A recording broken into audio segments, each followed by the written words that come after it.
Hi everyone, it's QuickyBaby and welcome back to World of Tanks, and today we've got the pleasure of watching Easy Kill, who's playing from the Kasna clan on the European server, playing in their Hory 3. And today I'm going to be asking the question, is the Hory 3 the best tank destroyer in the game? This is a tier 10 Japanese TD that's just an absolute monster with regards to its flexibility. It's pretty much not bad at anything at all, but it's not kind of like 10 out of 10 incredible at anything as well.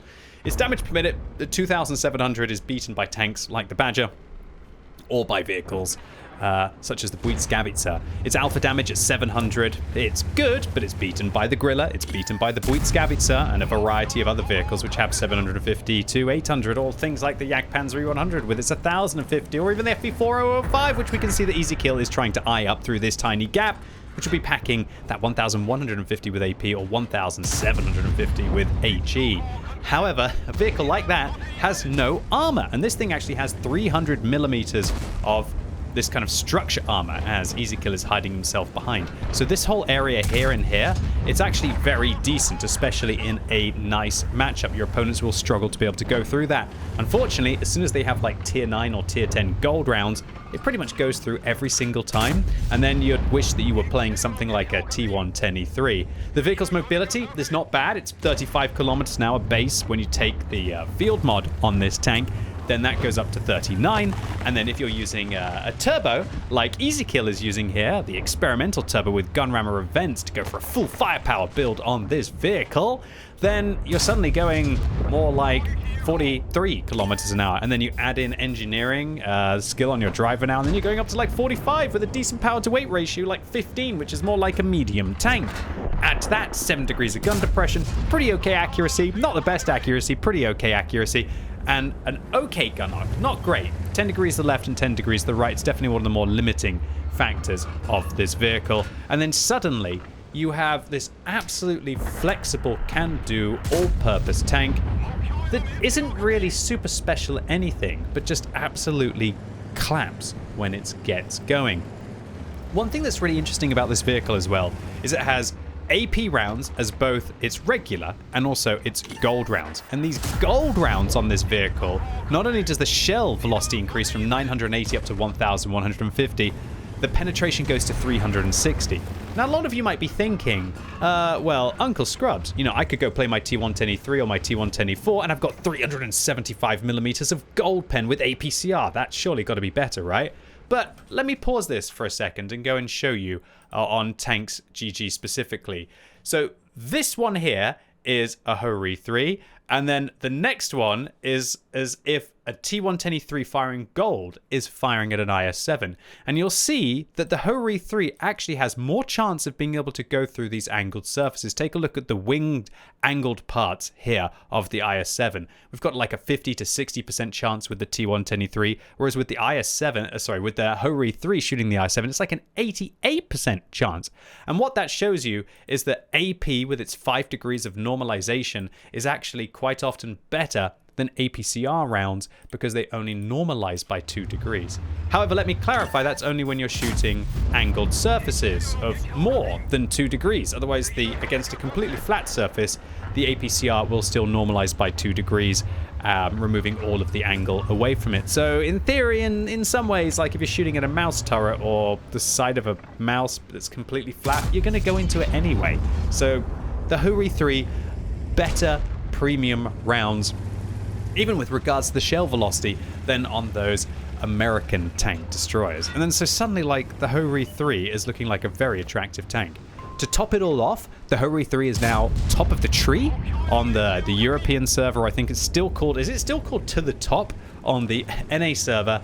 And then you can get your hands on this vehicle this month for the next, I guess, kind of like 23 days or so, for 30% reduction. And while it's not nearly as easy as it is to grind your way up with the lack of the 5 times experience, you're still going to get some bonuses, and if you've got blueprints, it's definitely worth investing. And I tell you what, the tier 7 Japanese tank destroyer is bonkers OP, the tier 8 is okay, it's playable, and the tier 9 is playable as well. And then when you get into a situation like this where Easy Kill is literally making it look easy right now, where you've not only done 6,800 damage, and I think Easy Kill has only been firing regular rounds so far in this game, so this has been a great free-to-play round of World of Tanks as well. They're also spotting for their team with 2,800 assistance. Easy Kill is definitely not having an easy time of putting their team on the back. Oh, that was a disastrous bounce there, but luckily the big old FV405 played by Charlie Grant shuts down the T100, and suddenly the enemy's chances of being able to get vision to get those guns singing is starting to look rather grim. So Easy Kill lurches up on this ridgeline, tries to find the T30 and the 75, but they're hiding behind the ridgeline. The Teenage VZ51, however, is not so lucky, and an average roll of 700 damage there finishes off the Tier 9 Czechoslovakian heavy tank. Although when we think about it now, if you're using shell tuning, it's not really an average roll because you've got that minus 2% off the bottom. So it actually means that the average damage of this vehicle, if you're using that cruise skill, is going to be about 707. But if you're using Bond Vents, it's probably going to be about 708.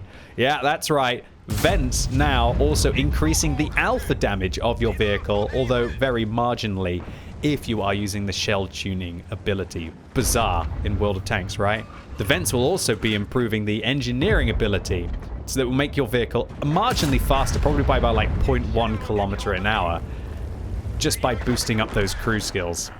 Maybe the vents meta will return, and Uncle QuickyBaby will say he was ahead of the time, right?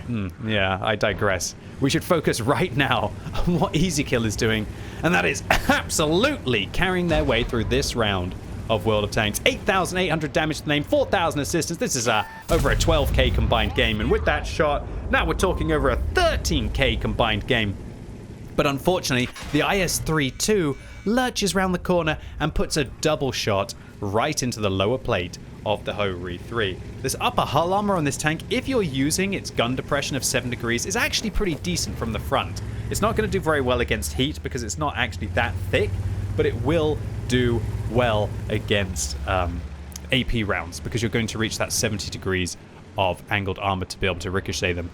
Luckily, Easy Kill gets away with not exactly a low roll, but not exactly a high roll there from the IS-32, and so they have a chance to still try and carry their team further to get them across the finish line.